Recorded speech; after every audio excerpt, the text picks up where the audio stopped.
ጤና ይስጥልኝ በአማራ ክልል ኃይሎችና በፌደራል መንግስት መካከል ውጊያዎች እንደቀጠሉ ናቸው ድሮኖች ጀቶችም የተለያዩ መሳሪያዎችም ጥቅም ላይ እንደዋሉ እየሰማን ነው አንድ ሁለተኛው በትግራይ ኃይሎችና በፌደራል መንግስት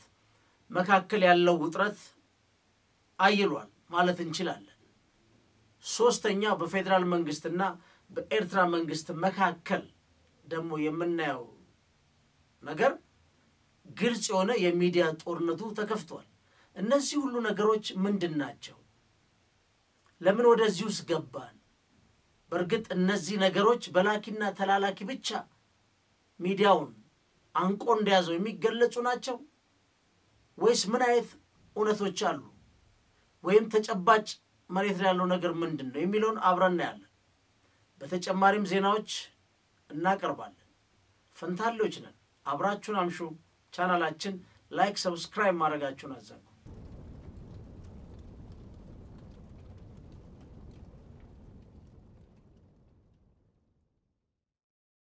ከአራት ሰላማዊ ሰዎች ጋር በድሮን ጥቃት ህይወታቸው ማለፋቸው ተሰምቷል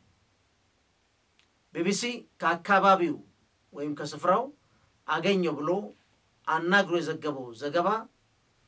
በዚህ መልኩ መቼም ቅዳሜና እሁድ ባለፈው እንደምታውቁት ጦርነት ነበር ቅዳሜ ዕለት 17/2018 ላይ የድሮን ጥቃት ነፍሰ ጡር እናትን ጨምሮ አራት ሰላማዊ ሰዎችን ቀጥፏል 10 በላይ ሰዎች ደግሞ መቁሰላቸውን የዓይን እማኞች ነግረውኛል ብሏል አንድ ይሄ የሚያሳዝን ነው ሌላው እዚህ ጋር ስንመጣ ህዝባዊ ወያኔ ሓርነት ትግራይ የፕሪቶሪያ ስምምነት አፈራራሚዎች ቃላቸውን ባለመፈጸም ከመክሰሱም በላይ ትግራይ በዝምታ ውስጥ የሚፈጸም ዘር ማጥፋት ቀጥሏል ይላል እነዚህ እንደ ሁለት ማሳያ እንነሳ በዚህ መሃል እንግዲህ የሀገር መከላከያ ሰራዊት ከፋኖ ኃይሎች ጋር ጦርነት ውስጥ ነው ያለው የፋኖ ኃይሎችም በቀደም የሀገር መከላከያ ላይ አደረስን ያሉትን ውድመት ማረክን የሚሉትን ማሳይቷል የሀገር መከላከያም ያንን አጸፋ መመለሱን እርምጃው መቀጠሉን ሰምተናል እነዚህ ነገሮች ምንድናቸው ከዜናው እንነሳ ያለው ለዚህ ነው እነዚህን ተጨባጭ ሁኔታዎች እንዴት ማስረዳት ይቻላል ከዚህም በላይ ጦርነቱ ሌላም ባለቤት ተፈጥሮለት የኤርትራ መንግስት ወደ ዋና አቀናባሪነት እንዲሁም ቲፒኤልኤፍ ከአማራ ኃይሎች ጋር ጥምረት መፈጠሩን በሚዲያ አጠቃላይ ዘገባ እየሰማን ነው ሪል መሬት ላይ ያለው ተጨባጭ ነገር ግን ምንድነው የሚለውን ለማሳየት እንሞክራለን ይሄን ነገር ምናሳየው በአልቧልታም ይሁን በቲፎዞም ይሁን በሆነ በመረጥነው ነገር ላይ ተሰልፈን ከማድረግ በዚህ ጉዳይ ላይ ባለሙያዎች ምን ይላሉ የሚሉትን ነገር ለማሳየት በሶስት መሰረታዊ ነጥቦች እንመለከተዋለን ምን ማለት ነው አንደኛ የመጀመሪያ የምንመለከተው ይሄ ጉዳይ እንግዲህ አስቡት የፌደራል መንግስትና የኤርትራ መንግስት አሉ እዚህ ከስር ደግሞ እንደ ትሪገሪንግ ፋክተር ብሎ ማስቀመጥ ማሳነስ ነው የሚሆነው ራሳቸውን የቻሉ ወደ ፉል ስኬል ዋር ሊያሸጋግር የሚችል ምክንያት አለም ብሎ የተቀመጡ የውስጥ ኃይሎችም አሉ በግልጽ የአማራ ኃይሎች እየተዋጉ ነው ስለዚህ በሶስት ነገሮች ብናያው ጥሩ ነው እንላለን አንደኛ ይሄ ሴኩሪቲ ዳይላማ በዚህ መልኩ ማሳያ ሊሆን ይችላል ምንድነው ራሱ ሴኩሪቲ ዳይላማ የሚለውን አብረን እናያለን ሁለተኛው ኮሌክቲቭ ዳይላማ ይባላል ኮሌክቲቭ ሴኩሪቲ እንደምንለው ኮሌክቲቭነት አብሮነት አንድነት መተባበር የመሳሰሉት ነገሮች ወደ ዳይላማ ውስጥ ወድቀዋል በሚለው አንግል እናያለን በሶስተኛ እዚህ ጋር የምናየው ኖ ዋር ኖ ፒስ በተለይ ትግራይ ላይ የፕሪቶሪያው ስምምነት ከስምምነትና ግጭትን ከመፍታት አጀንዳ አልፎ ወይም በዛ መልኩ ሳይጠናቀቅ ወደ ኖ ዋር ኖ ፒስ ተቀይሯል እነዚህ በእነዚህ ሶስት ፋክተሮች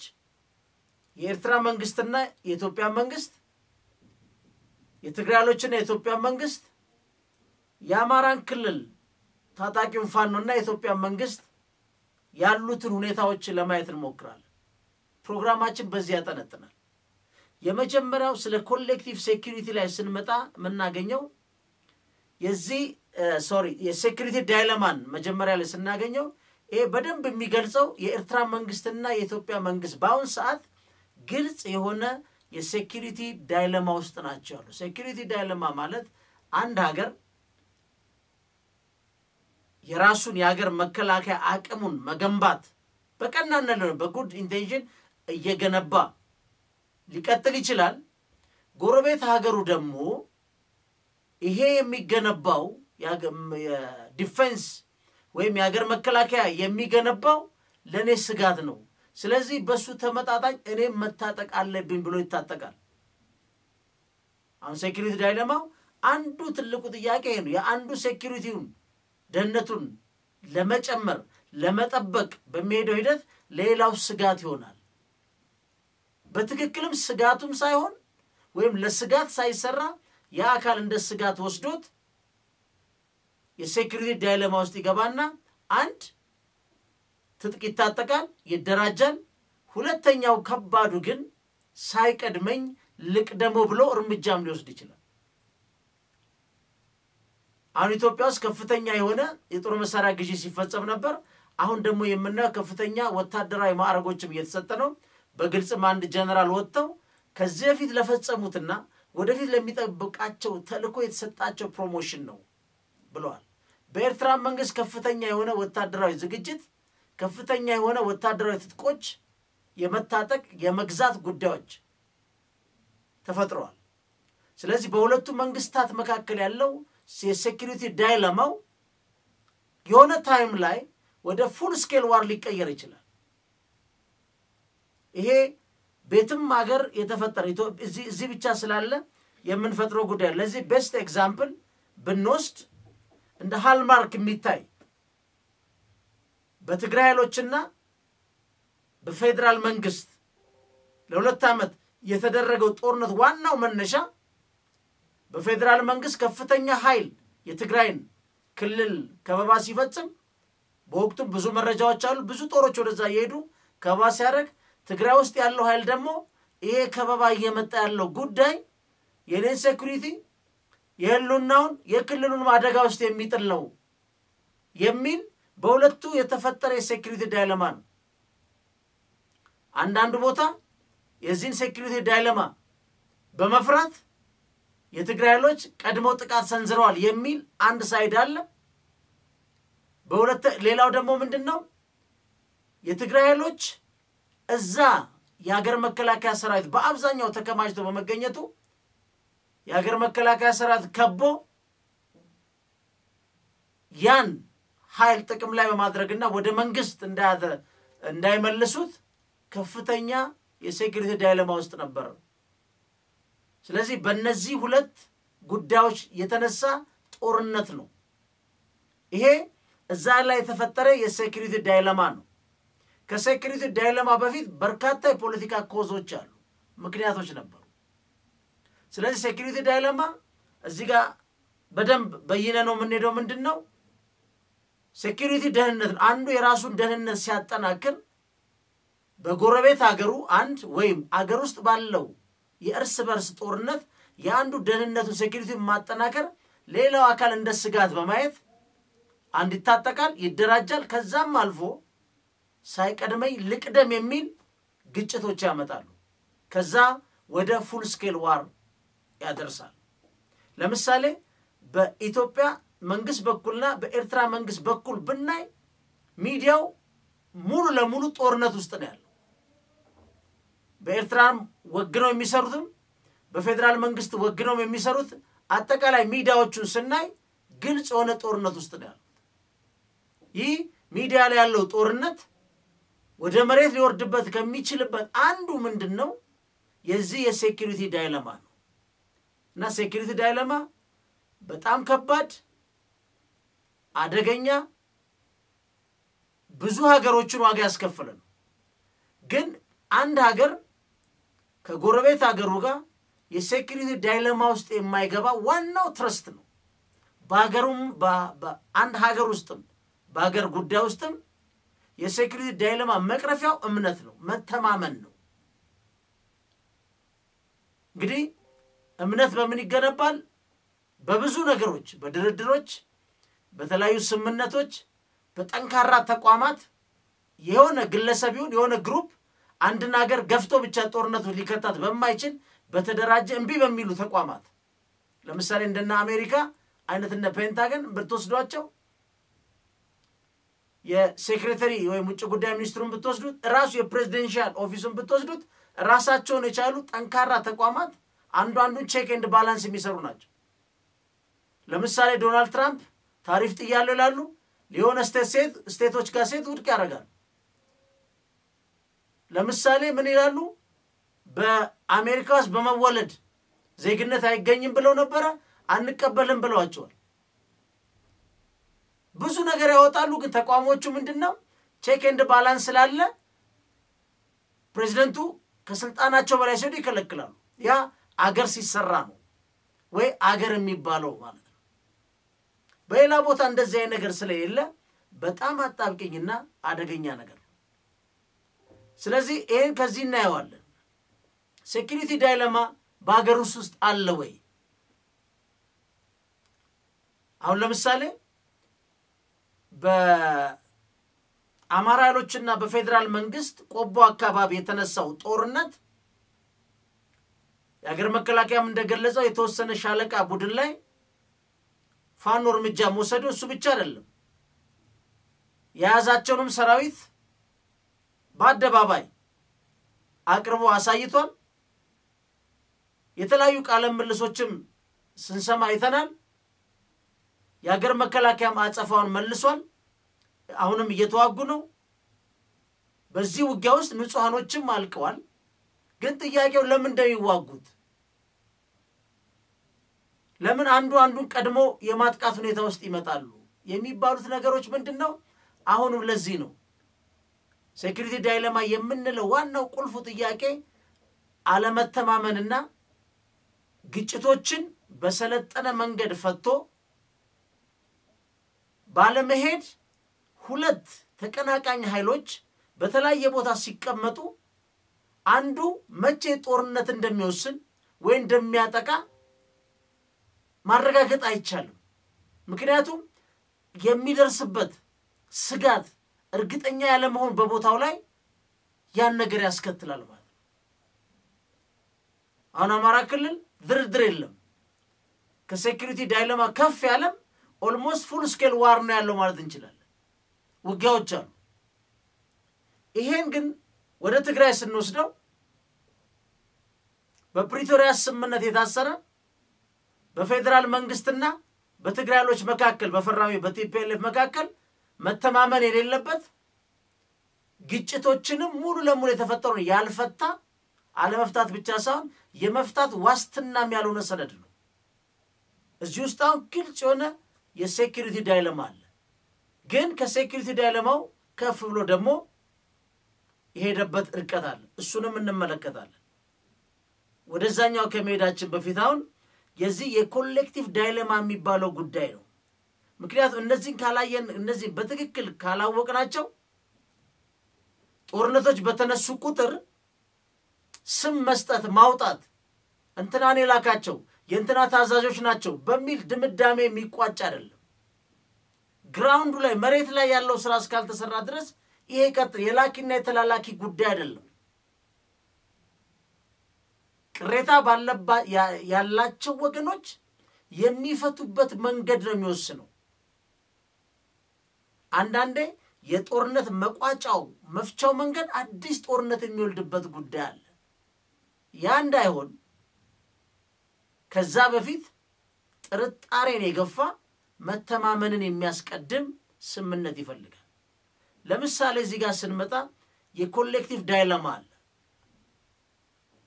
አሁን ሚዲያው ላይ እንደምታዩት እኔም ማልገዛው ለምሳሌ በንፋስ አቅጣጫም ሊያዋጉኝ ሞክሯል ብዙ ትንታኔ የሚሰጠው ግን ካለው ተጨባጭ ሁኔታ የትግራይ ኃይሎች የአማራ ኃይሎች አሁን ለምሳሌ ከኤርትራ መንግስት ጋር ነው ከፌደራል መንግስት ጋር የሚዋጉ ወይ እየተዋጉ ተብሎ የሚሰጡ በርካታ ሚዲያ ሽፋኖች አሉ ይህን በእርግጠኝነት የማስቀመጥ ጉዳይ የመበየን ጉዳይ ሚዲያ ጉዳይ አይደለም ብዙ ኢንቨስቲጌሽን ስለሚፈልግ እያንዳንዱም ራሱ የቻለው በቂ ቅሬታ አለኝ ብሎ ተደራጅቶ የሚዋጋ ኃይል በመሆኑ ሙሉ ለሙሉ የሚላክ ነው ተብሎ ሊደመደም አይችልም አንድ ተላላኪም ነው ብሎ አንድ ሰው ከደመደመ ደግሞ ለምን ምርጫ አድርጎ ሌላ መላክ ፈለገ በገዛ የራሱ ግዛት ውስጥ የሚለውን መመለስ ያስፈልጋል እኔ ያለ ብዬ የለም ብዬ ድምዳሜ ውስጥ አልገባም ፖይንቱ ግን ኮሌክቲቭ ዳይለማ ምን ማለት ነው አንደኛ ኮሌክቲቭ ዳይለማ የምንለው መጀመሪያ እዚህ ጋር ምንድነው a group of actors all benefit from cooperation or a shared outcome ምንድነው በጋራ በመሆናቸው በመተባበራቸው ህልውናቸውን ያስጠብቃሉ አንድ የጋራ እጣፋንታ ይኖራቸዋል ሁለት በጋራ ይጓዛሉ በጋራ ይለማሉ ይሄ የኮሌክቲቭ ሴኩሪቲ የምንለው በጋራ በአብሮነት በህብረት የሚረጋገጥ ደህንነት ነው ይሄ አደጋው ሲወድቅ ወደ ኮሌክቲቭ ዳይለማ ውስጥ ይመጣል አብሮነት በጋራ ማደግ በጋራ ወደፊት የሚሄድ ጉዳዮች ጥያቄዎች ሲገቡ ያ ምን ያመጣል ዳይለማ ያፈጥራል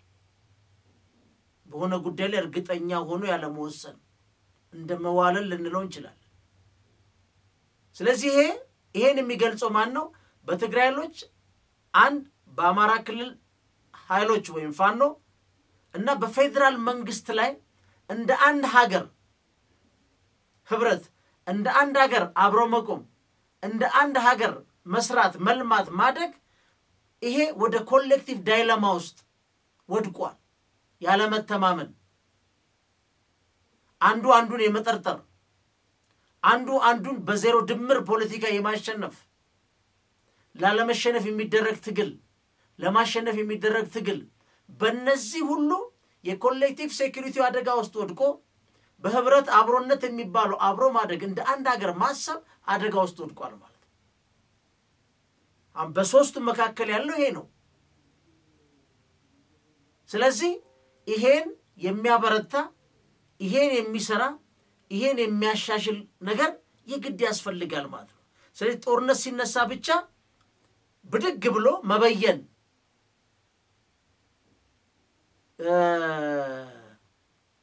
ቅድም አንድ ሰው ልኮሊ ነበር የጌታቸውን ኢንተርቪው ብሎ ቢል ያው ተመሳሳይ ነው ምንም እንትን አይደለም እና ከኤርትራ ልካ ራያ ጋር እንዳውን ጦርነቱን ብዙ ዋጋ ከፍያለሁ ወደፊት ምናም ይባል አሁን ነው ወይ ትግራይ ውስጥ ያለው ኬዝ ግጭት የፖለቲካም ይሁን አሁን ያለው ማህበራዊ ቀውስ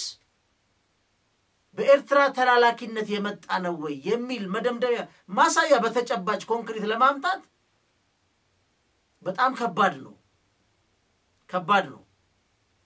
እንደዚህ አይነት መከራከሪያዎች ለማምጣት ቀደም ያልኳችሁ ነው የኮሌክቲቭ ሴኩሪቲ ደህንነት በራሱ በአንድ ክልል ውስጥ ባሉ ሊገለጽ ይችላል ከዛ ወደ ኮሌክቲቭ ዳይለማ ውስጥ የመግባት ጉዳዮች ሊያመጡ ይችላል ስለዚህ ይሄ ምንድነው ማለት ነው በዚህ መልኩ የመተማመን ችግር አለ ማለት ነው ይሄን ስንቀርፍ ነው በዚህ ስንተማመን ነው ችግር አለ ብለን ነቅሰን አውጥተን ስንነጋገር ምን ይመጣል ጦርነቶች በዘፈቀደ አይመጡ እንዲሁ በግልብ ብድግ ብሎ አይመጡ የመጠራጠሩ ስሜት ስለሚቀንስ የመተማመኑ ስለሚጨምር ብድግ ብሎ ወደዚህ አይነት ጦርነት አይመጣም ሌላው እዚህ ጋር ሶስተኛው የምናነሳው ነጥብ ምንድነው no war no peace ፖሊሲን በተመለከተ ይሄ በጣም ቁልፍ ነው በነገራችን ላይ ብዙ ጊዜ ለግጭት መቋጨት ወይ ይፈታሉ ተብሎ የሚሰነዱ የስምምነት ሰነዶች ሲከሽፉ ወደ ኖ ፒስ ኖ ዋር ይቀየራሉ። ለምሳሌ በኢትዮ ኤርትራ ጦርነት ጊዜ የአልጀርስ ስምምነት የመጨረሻ ነው ተብሎ የኢትዮጵያ መንግስት እነዚህ ቅድመታዎች 5 ቅድመ ሁኔታ በሚል አጠቃላይ ስምምነቱን ላይ ጥያቄ በመጣሉ የአልጀርሱ ባለመፈጸሙ በኤርትራ መንግስትና በኢትዮጵያ መንግስት 20 ዓመት የሚሆን ኖ ፒስ ኖ ዋር የሚል ፖሊሲ ተከትለዋል። አሁን በፋኖና በፌደራል መንግስት መካከል ስምምነት ስለሌለ ያ ስምምነት ወደ ኖ ዋር ኖ ፒስ አደገ ማለት አንችልም። በኤርትራ መንግስትና በፌደራል መንግስት መካከል የተደረገ ጦርነት ወይም ጦርነቱ ቆሞ የፈረሙት ስምምነት ባለመኖሩ የተፈጠረ ምንለው ነገር የለም። ግን የጅዳ ዲክላሬሽን ሁለቱ መሪዎች ብቻ የሚያውቁት ስምምነት እንዳለ እናውቃለን። ያ ስምምነት በራሱ ወደ ኖ ዋር ኖ ፒስ ጉዳዩን ቀይሮታል ማለት ስቲል ማቹርድ አይደለም። ፖሲቢሊቲ ግን አለ። በኢትዮጵያ መንግስትና በፌደራል መንግስት የኖ ዋር ኖ ፒስ ፖሊሲ ሊቀጥል የሚችልበት እድል አለ። እንደኛ ግን ፕራክቲካሊ ትግራይ ውስጥ ያለውን የፕሪቶሪያ ስምምነት ችግሮችን ባለመፍታቱ እሱ ብቻ አይደለም አለመፍታት ብቻ ሳይሆን የፌደራል መንግስት ባስቀመጣቸው የህግ ቅደም ተከተሎች ፈራሚውንም አካል ከሰነዱ በማውጣት ሰነዱ ባዶ ነው። ምክንያቱም በፌደራል መንግስትና በፈራሚው ህዝባዊ ወያኔ ሓርነት መካከል ንግግሮች የሉ፣ ግንኙነቶች የሉ። ምክንያቱም as a legal entity ፌደራል መንግስት በሚያስተዳድረው የምርጫ ቦርድ እውቅናውን አጥቷል ስለሚባል የትኛውም ስፔስ የለም። ስለዚህ ይሄ በራሱ አንዱ ራሱን የቻለ የሴኩሪቲ ዳይለማ የፈጠረ ነው። ግን አሁን ወደ ኖ ፒስ ኖ ዋር አድጓል የምንለው ዋናው ምክንያት ምንድነው? ከምናየው ጉዳይ ላይ አንዳንድ ጊዜ describe a deliberate maintained state of unresolved conflict either of the two ሊሆን ይችላል። ጉዳዩ ግን ፕሪቶሪያ ስምምነት ላይ የተዘረዘረው ጉዳይ ሶሉሽን ግን አልተሰጠው። የፕሪቶሪያም ኬንያም ላይ ሁለተኛው የማስፈጸሚያው ሰነድ 100% ፍጻሜ አላገኘም። ውጥረት ግን አለ። ውጥረት ብቻ ሳይሆን ግን አጠቃላይ ደግሞ የትግራይ ህዝብ ከሰነዱ ጀርባ በኖ ፒስ ኖ ዋር ላይ ተቀምጧል የሚል ነው የኛ ግምገማዬን ምንልበት አንዱ ዋናው መሰረታዊ ምክንያት። በሌላ በኩል there is no formal peace agreement, political settlement, reconciliation የሚባል የለም። ጦርነት ግን እየተካሄደ ነው። ትግራይ ውስጥ ጦርነት ቆሟል። ጦርነት ቆሟል። በጦር መሳሪያ የሚደረግ ውጊያ የለም። ጦርነት ማለት እሱ ብቻ ነው ወይ የሚለውን አንድ ነው። ሌላው ምንድነው? በእንደዚያ ምን አይነት ኮንዲሽኖች ይሄን ነገር ያሳያሉ ካል አንዳንድ ጊዜ ከሁለት አንዱም በተለይ ደግሞ መንግስት የሆነ አካል ስትራቴጂካሊ ኖ ፒስ ኖ ዋርን ተግባራዊ የሚያደርገው ለምንድን ነው? አሁን በአብዛኛው ሚዲያ ላይ ጦርነቱ አለ። አመት ሙሉ በአንድ ክልል ላይ የሚሰሩ እያንዳንዱ ጦርነት እንዲደረግ የሚያደርጉ አሉ። that is an integral part of የኖ ፒስ ኤንድ ኖ ዋር ላይ ብሬክ ስሩ የሚፈልጉ በተለያየ ኢንተረስት ላይ የታሹ የሚዲያ ኮምፖነንቶች አሉ እያየን ያለነው። አንዱ ግን ምንድነው? avoiding negotiation they consider unfavorable። ሁለተኛ control territories without conceding sovereignty። ሶስተኛ maintain leverage over rivals። እነዚህ አሁን በሶስት የሚቀመጡ ናቸው። ኔጎሺዬሽኑን ድርድሩን አቮይድ ማድረግ፣ ምክንያቱም ፌቨራብል የሆነ አመቺ ሁኔታ ያመጣል ተብሎ ስለማይታመን ግን በሰነዱ ላይ ግን ኔጎሺዬሽን ተደርጎ ነገሮች ይፈታሉ ወደ ቦታቸው ይመለሳሉ ይባላል ያ አላስፈላጊ ከሆነ ማን ይጨቃጨቃል ኖ ፒስ ኖ ዋር ፍሬንት ይዛል እዛ ሌላ ኮንትሮል ቴሪቶሪስ ዊዛውት ኮንሲዲንግ ሶቨርኒቲ አንዱ አጨቃጫቃው ነው በትግራይ ክልል የሚጠየቅ የሉዓላዊነት ጥያቄ አለ የሉዓላዊነት ጥያቄ ብንመልስ የሚል በሚዲያ ብዙ ናሬሽኖች አሉ ያን ካገኙ እንደዚህ ይሆናሉ ይላል ሌላው ደግሞ ሌጋሊ መብት አለኝ ብሎ የሚጠይቃል ኢቭን የኔ ነው ብሎ ክሌም የሚያረጋል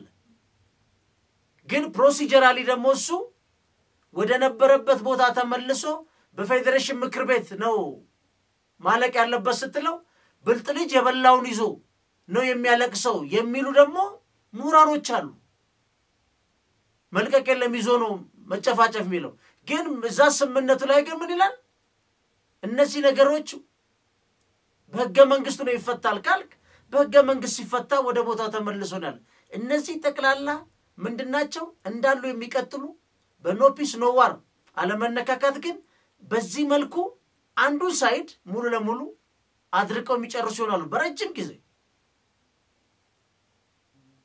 ሌላው ምን መጣው ተቀናቃኝ ላይ በኖ ዋር ኖ ፒስ እኔ ምንም አላጣም ብሎ የተሻለ ፖዚሽን መውሰድ ማለት እነዚህ ቀላል ቱሎች አይደሉ በጣም አደገኛ ቱሎች ናቸው እዚህ ላይ ስንመጣ ሌላ ምንድነው ለኖወር ኖ ፒስ ቅድም እንዳልናችሁ ነው የኤርትራና የኢትዮጵያ ጦርነት ቤስት ማሳያ የኢትዮ ኤርትራ ጦርነት እሱ ነው አንድ ምን እንትምናረገው ያልጀርስ ስምምነት እንዳነሳው ነው በኋላ ተግባራዊ ማለው ነው ግን እዚህ ላይ ቁልፍ ጥያቄ ማንሳት አለብን ይሄ ሴኩሪቲ ዳይለማ ከኢትዮጵያ ሲቪል ዋር ጋር ምን ያገናኘዋል ካልን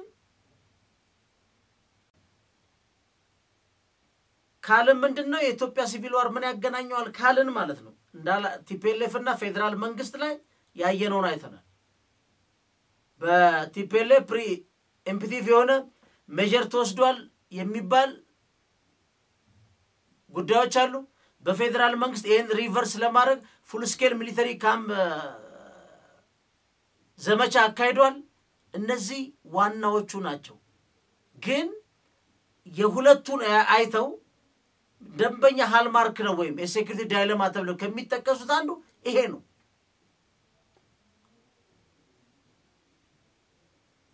ሌላው ተጨማሪ እዚህ ላይ የምናየው ምንድነው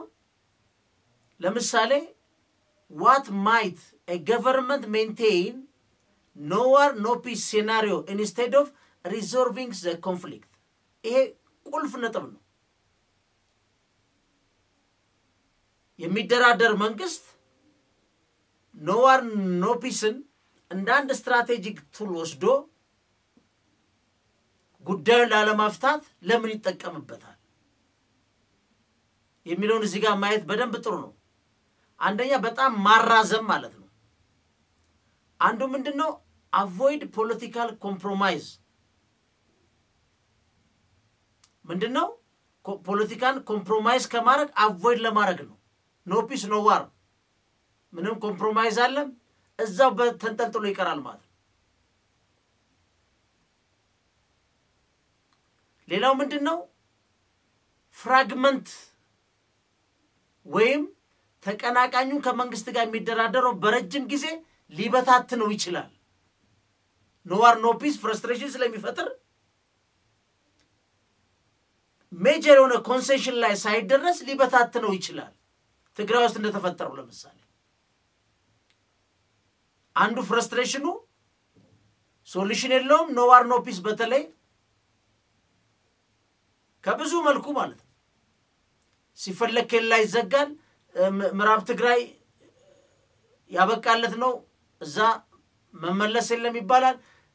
ጸለምት ይባላል ብዙ እነዚህ ነገሮች ተቀላለ ተከምሮ የሚዲያ ካምፔኑ ጫናው ተገፍቶ መጨረሻ ላይ ፍራስትሬሽን ውስጥ ያመጣል እና እዛ አንድ ነው ብሎ ጥንካሬ ያለኝ የሚለው ምን ያደርጋል ማለት ነው ይበትነዋል ህብረተሰቡንም ወደማይሆን ፍራስትሬሽን ውስጥ ያመጣዋል ሌላው ምንድነው እዚህ ጋር በግልጽ መነሳት ያለበት ጉዳይ maintain domestic unity ይላል by sustaining an external internal enemy ማለት እዛ ላይ ያለውን no war no peace የሚያረጋው አፕራንድ ያለው ገቨርንመንት የዶሜስቲክ አንድነቱን ለማስጠበቅ ለምሳሌ ቀላል ነገር ይሄን በመልስ እንንተና ይከፋቸዋል የነሱ መብት መሆንን ባክ ይሄን በመልስ እንደዛ አይነት ሊት አጣለው ያን ባረግ እንደዛ አይነት ሊት አጣለው ስለዚህ no war no peace ያስቀምጥና ያለውን እጁ ላይ ያለውን ዩኒቲ ለረጅም ጊዜ ዞት እንዲቀመጥ ያደርጋል ምላሽ ሳይሰጥ ማለት ያ በጣም ዋይዝ ግን አደገኛ ኦፖነንት ላይ የሚያመጣው ግን ውሳኔ የሚያደርሰው ጫና ግን ከባድ ሌላው ምንድነው retaining strategic control over disputed area without entering formal negotiation retain strategic control over disputed area without entering formal negotiation ወልቃይታውን ከሱዳን ጋር ነው የምትገናኘው ከተገናኘ በዛ ጦር መሳሪያ ይገባል ምግብ ይገባላችኋል ሊገነጠሉ ይችላሉ ይሄ ሚዲያ ላይ ተቀላላ ማስ ይዘው የማይገነጠልና ከሱዳን ጋር እንደማይተባበር የሚያስረዳበት ምድራዊ ምክንያት ታያመጣ ፎር ለራሱ ኮዜን ያረጋል ከዛ ምን ያረጋል ለረጅም ጊዜ ይዟል በራሱ ምናብም ይሁን በትክክለኛም ፋክ ስትራቴጂክ ቦታ ነው በሚል ስትገለብጠው ደግሞ ምናልባት ደግሞ የሰሊጡ ሀብታሞች ጨዋታም ሊሆን ይችላል የተቀራማቹ ፓትሮኔጅ ቢሮክራሲ ውስጥ የተሰገሰገው እዛ የሚቀራመተውና ስትራቴጂክ ነው ብሎ ለህዝቡ ሊገልጸው ይችላል እሱ እንደምንረዳው እንደምንናገረው ነው ጥያቄው ግን ምንድነው ስትራቴጂክ የሆኑ ቦታዎች ናቸው ብሎ ያንበነ በኖ ፒስ ኖ ዋር ጉዳዩን ያያዋል ኖ ሶሉሽን ኔጎሺዬሽን ኮምፕሮማይዝ የሚባል የለም ማለት እነዚህ ናቸው ግን ትልቁ ጥያቄ ምንድነው ታዳ በኖ ዋር ኖ ፒስ ረጅም ጊዜ ማያዝ ምን ሪስክ አለው ምን ሪስክ ሊያመጣ ይችላል የሚለውን ማየት ጥሩ ነው አንደኛ ያልተጠበቀ ያልተገመተ አዲስ ሪኒውድ የሆነ የጦርነት ግጭት ሊያመጣ ይችላል ትልቅ ጦርነት ሊወልድ ይችላል ይሄ አንዱ ነው ምክንያቱም ይሄ ምንድነው አንዱ ወገን የፓወር ሺፍት ወይ ባላንስ ኦፍ ፓወሩ ሺፍት አድርጓል ብሎ ያመነው ወገን ወደ ፉል ስኬል ዋር ሊያመጣ ይችላል ሌላው እዚህ ጋር ቀውሱ ሁማኒቴሪያን ክራይሲስ በጦርነት ላይ ተሐድሶ የሚገባቸው ቦታ እርዳታ ማግኘት የሚገባቸው ቦታ የተፈናቀሉ ሰዎች ወደ ቀያቸው መመለስ ቦታ ይሄ እንዳይሳካ ያደርጋል ሪስኩስ በኖ ዋር ኖ ፒስ መታስቀጥለው ቆነ ሌላው ምንድነው መንግስት ወይ ኦቶሪቲ ያለኝ የሚለው አካል እየተሸረሸረ እየላላ ሌጂቲሜሲውን ያጣ እሱም ሊቆጣጠረው በማይችል ኃይል ፈንድቶ ሊያመልጠው ይችላል ምክንያቱም የዛ ኖ ፒስ ኖ ዋር በቁም የሚጨርስ ፖሊሲ ስለሆነ እያለኩ ነው ከዚህ በላይ ይሄዳለው የሚለው አካል በዛ መልኩ ችግሩን ሊያመጣበት ይችላል ሌላው ምንድነው ሚሊታራይዜሽን ኦፍ ሶሳይቲ ወታደር አራግፈበት እየመለመልክ ጠበንጃ ይዘህ እየዞርክበት ከዚህ ድንበር ማለፍ አትችልም እያልክ እያስፈራራው ሶሳይቲው ራሱ ሚሊታራይዜሽን ኦፍ ሶሳይቲ በወታደራዊ ከባባ ውስጥ ያለ በደህንነት ስጋት ውስጥ ያለ ህዝብ ይፈጠርና የዚህ ህዝብ ወዴት ስሜቱን ሊቀይረው እንደሚችል ምን ሊያደርግ እንደሚችል ማንንም አያውቅም ምክንያቱም በእንደዚህ አይነት መልኩ እምነት እያጣ ፊር ዴቨሎፕ እያደረገ እየተጨነቀ እስከመቼ እንደዚህ ይቀጥላል ይያለ የሚሄድ ህብረተሰብ አታቁ ፋይናሊ ምን ሊያደርግ እንደሚችል ይሄ ጉዳይ አለ። ሌላ ምንድነው ራዲካላይዜሽን የማይፈቱ ጉዳዮች በተለይ ለምሳሌ ትልልቅ ወንጀሎች እያለ እንደገና አፍኖ አስቀምጦ የማይመጣ መጨረሻ ላይ አንዳንድ ሰዎች ከዚህ ሚብስ የለም ብለው ህይወታቸው መስዋዕት በማድረግ በቀለኝነት በመታጠቅ በማንኛውም ዋጋ ይሄ ነገር መፈታት አለበት ተብሎ የማይጠበቅ ሁኔታ ውስጥ ሊሄድ ይችላል። ኢራቅ ውስጥ የባስ ፓርቲ አፍርሰው ትንሽ ናቸው ብሎ ሲኒዎቹን ገፍተው ሻአቶቹ መተው ያደርጉት ያ ፐርጅ ከአሜሪካ ጋር ያደረጉት ነገር በጣም ስልጡን የነበረ ሃይሊ ስኪልድ የሆኑትን የነ አይኤስአይስን የመሰሉ ጨካኝ ኃይሎችን ኢራቅ አምጣ እንድትወልድ ያደረገው እንደዚህ አይነት ጉዳዮች ናቸው። ራዲካላይዝ በራስ በመተከተለው ፖሊሲ ሌላውንስ ራዲካላይዜሽን ጽንፈኝነት ውስጥ ጥለዋል። ያ ህዝብ ይነሳል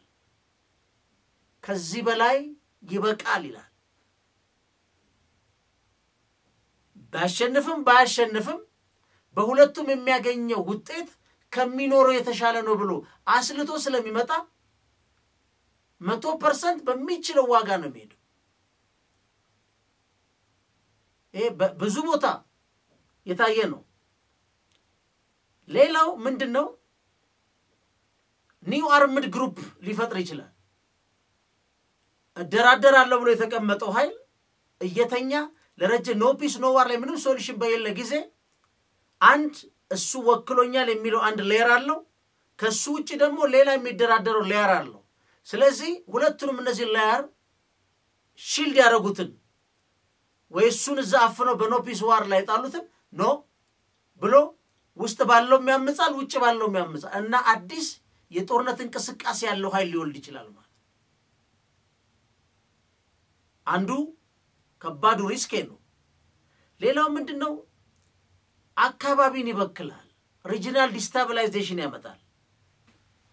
ለምሳሌ ምንድነው ቀውስ ይጋባል ወይም ዶሚኖ ኢፌክት ይሉታል። ለምሳሌ ምስራቅ አፍሪካ ውስጥ ሰባዊነትን መቀጥቀጥ፣ መግደል፣ ማረድ፣ መድፈር፣ ማቃጠል የሆርን ኦፍ አፍሪካ መገለጫ ነው። ይሄ የሚጋባ ነው። ትግራይ ውስጥ በፌደራል መንግስትና በትግራይ ኃይሎች መካከል የተደረገ ጦርነት ተደርጓል የተባለው አማራም ክልል ተደርጓል በሉት አፋርም ተደርጓል በሉት the same thing እዚህ በሶስቱም ጋር ተደርጓል ተብሎ የሚነገሩ ወንጀሎች ሱዳን ውስጥ ታገኛቸው አሉ። ሱዳን ውስጥ ተመሳሳይ ተፈጸሙ ሶማሌ ውስጥ ታገኛላችሁ። ሶማሌ ውስጥ ያገኛችሁ ደቡብ ሱዳን ታገኛላችሁ። ኤርትራ ላይ ስገቡ ታገኛላችሁ። ይሄ አሁን ቀውሱ የሚጋባበት ነው። ምክንያቱም የሪጂናል ዲስታቢላይዜሽን የሚያመጣው ይሄ ፎርም ኦፍ ገቨርናንስ ይሆናል ማለት የመግዛት ስርዓት ይሆናል ማለት ሰባዊነት የመግዛት ስርዓት ይሆናል በሆርን ኦፍ አፍሪካ ማለት። ስለዚህ እንደዚህ አይነት አካሄዶች ሪጂናል ዲስታቢላይዜሽኑ ሊያመጣሉ ማለት። ስለዚህ አሁን ያለንበት አጠቃላይ የሴኩሪቲ ዳይለማ የኮሌክቲቭ ዳይለማ እንደገና የኖ ዋር ኤንድ ኖ ፒስ used as a policy ቱሎች ተብለው ሊገለጹ የሚችሉ ናቸው። አጠቃላይ በላኪና በተላላኪ የሚቀመጡ ብቻ ሳይሆን ራሳቸውን ችለው ምክንያት ያላቸው ለዛ ምክንያት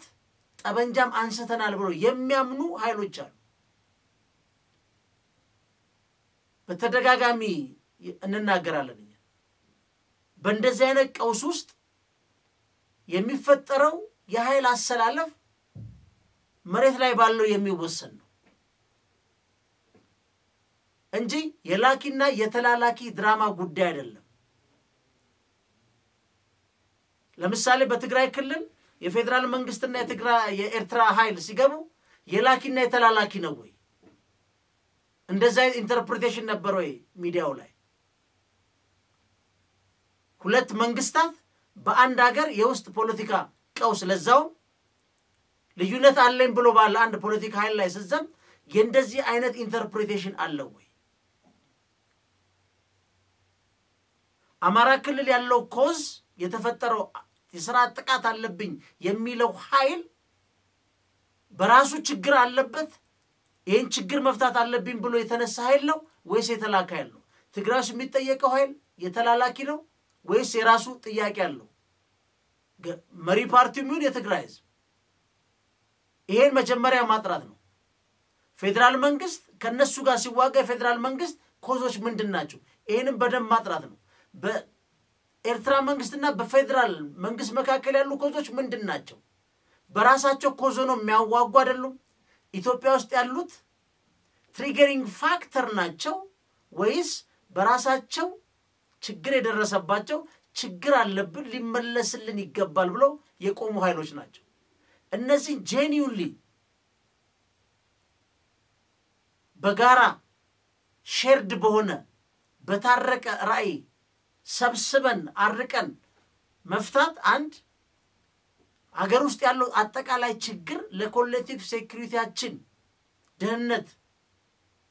ዋስትና ስለሚሰጠን መፍታት አለብን ብለን ሁላችንም ተቀምጠን የምንፈታው ነው ወይስ የላኪና ተላላኪ ጌጥና ጉትቻ ምናወጣለት ነው የኤርትራ መንግስት በኢትዮጵያ መንግስት ላይ በኢትዮጵያ ህዝብ ላይ ያለው ጥያቄ ምንድነው ራሱን ችሎ የሚቆም ነው ወይስ የኢትዮጵያን ወደ ትንንሽ መንደሮች የመመታተን የራሱ ግራንድ ስትራቴጂ ያለው ነው ወይስ ሆም ብሎ በሚፈጠሩ ጉዳዮች ላይ ኢትዮጵያን ለመበታተን የሚፈልግ ነው ወይ የአሰብ ጉዳይ ጥያቄ በፌደራል መንግስትና በኤርትራ የተነሳው ጥያቄ በትግራይ ክልል የሚነሳው ጥያቄ በአማራ ክልል ከሚነሳው ጥያቄ ጋር እንዴት ነው ዝምድናው ምንድነው ልዩነቱ የሚለውን እየለየን እያንዳንዱን የከፋፈትን ካላየ ነው በአጠቃላይ ብቻ በሚዲያ ሰልፍ ኃይል አሰላለፉስ ገብተን የተለያየ ቅርጽ የምንሰጠው ከሆነ ሳንዘጋጅ ሳንጠብቅ አገራችን ምናጣ እንችላለን እሱ ብቻ አይደለም አጠቃላይ ቀጠናው ሊረበሽ ይችላል እሱ ብቻ አይደለም ቀጠናው በጎበዞች አለቃ ሊመራ ይችላል በቅርብ ሳንሞት በእድሜያችን ሶማሌን አይተናል ደቡብ ሱዳን ላይ አሁን ያየነው ነው መሪ የተባሉት ሆም ብለው አገራቸውን የሚዘርፉ ዱርዮች ህዝቡን አዳይተው ራሳቸው የአገር ሀብትና ሪሶርስን እንደ ግል ንብረታቸው የሚዘርፉ የሚጣሉት ማቻርና ሳልቫኪር ሲጋጩ ነው ከየትኛው መሬት ላይ ካለ ህዝባዊ ግንኙነት የለም ይሄ የተባበሩት መንግስታት ጥናት ነው ሆም ብለው አቅደው አገራቸውን ይዘርፋሉ ያለው ነው ያለው የተባበሩት መንግስታት ስለዚህ ኢትዮጵያ ውስጥ ያለውን ግጭት ስም ከመስጠት ወይም የሚደርስንን ተገቢ ሚና ራሳችን ሳንጫወት የኛ የሚገባንን ሳንፈታ በተለያዩ ኃይል አሰላለፎች ውስጥ ገብተን አገራችንን የምናጣበትን ጉዳይ ማስፋት የለብንም ኢትዮጵያ ውስጥ የሚወድቀው ቤትም በአማጺም በሉት በመንግስት ደረጃ ኢትዮጵያዊ እያጣን ያለነው በግራም በቀኝ የኛ ልጆች ነው ቤትም ቦታ ለሚወድቁት ልጆች እኩል ሀዘኔታ ነው ያለን ምክንያቱም ኢትዮጵያውያኖች ናቸው የሚሰለፉበት ዓላማ የሚያሰለፋቸው ላይ ያያል እሱን ጄኒዩንሊ ሀገርን ባስቀደመ ህዝብን ባስቀደመ ጠረጴዛ ላይ የሚሰጠው ተልኮ አዝማቹንም እንደዚህ ነው ተብሎ ኦፕን በሆነ ዲስከሽን በሰለጠነ መልኩ የሚነጋገር ህብረተሰብ ካልገነባን የራሳችን ተዋጊ የራሳችን ሟች ብቻ ነው የሚኖረን ምክንያቱም እንደ ሀገር ቢዋጋልን እንደ ሀገር ይሞትልን የለም እንላለን ማለት ነው ምክንያቱም እያንዳንዱን እንቅስቃሴ በራሳችን ፍላጎት የምንመነዝር ከሆነ በተለይ በዚህ ማህበራዊ ሚዲያ ላይ የሚሰጡት ትንታኔዎች በጣም አስቸጋሪዎች ናቸው። እውነትም አላቸው ውሸትም አላቸው። ግን ሰላማዊ ቢሆኑ ውሸቱና እውነቱን የምናጠራበት እድል ግን ሰፊ ነበር የሚሆነው ማለት ነው። ስለዚህ ስም ከምንወጣጣ ጊዜ ሰጥተን ችግራችንን የምናይበት መንገድ ብናሰፋ ጥሩ ነው የሚል ነው ዛሬ እንደ ፕሮግራም መልእክታችን። ፈንታለሽ ነበር። ቻናላችን ላይክ ሰብስክራይብ ማድረጋችሁን አትዘንጉ። መልካም ሌሊት መልካም አዳር። ቻው።